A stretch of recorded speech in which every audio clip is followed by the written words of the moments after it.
Why do emerging pharmas consistently overspend on IT systems?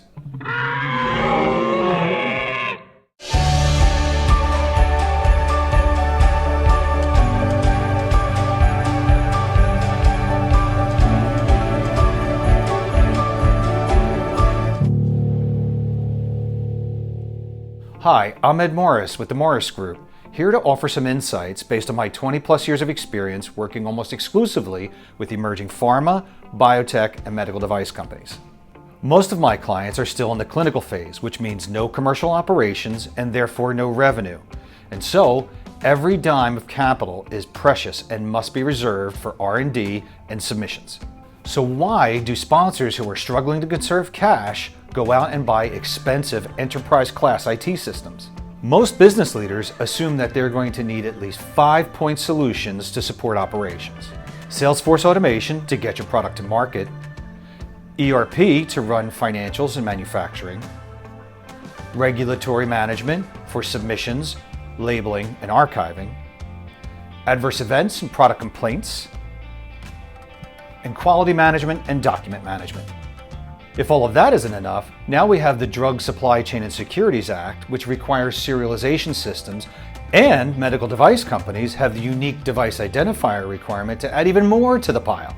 All of this doesn't even consider the cost of basic IT infrastructure. The sad thing is, no one really pays attention to IT systems until market launches upon them. Then there is huge pressure to get these systems implemented quickly, and schedule becomes critical path.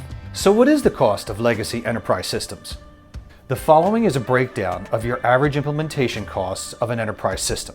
Software licenses, database licenses, infrastructure and hosting, implementation costs, and of course, validation. And last but not least, maintenance. Keep in mind, these are conservative estimates. Costs can quickly skyrocket due to customization or problems during the implementation phase. Eventually, the system gets so outdated that it can't perform anywhere near as good as contemporary systems and is often no longer supported. So why do vendors continue to push their old platforms? You have to understand how software companies work. The upfront investment to develop their platform is huge, and therefore software companies start out in the red. It may be years before they even break even. Further, the executive team has to report on their financials to the board, or worse, Wall Street. And the quickest way to look good as a software company, or any company for that matter, is to drive profits up and expenses down.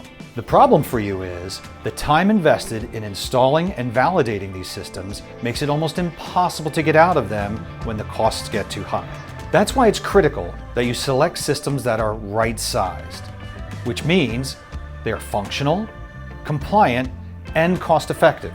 In other words, they should be fit for purpose. Over the years, I've seen 3 main reasons why emerging sponsors invest in enterprise-class systems. The first, lack of time. We're so busy preparing the critical path, including things like PAIs and labeling, that the launch date sneaks up on us. Then it's a mad dash to get any compliance systems installed in time for launch.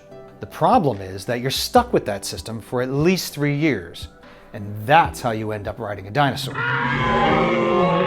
Do yourself a favor and start defining your requirements in late phase 3. It could save you millions in IT costs. 2, lack of experience.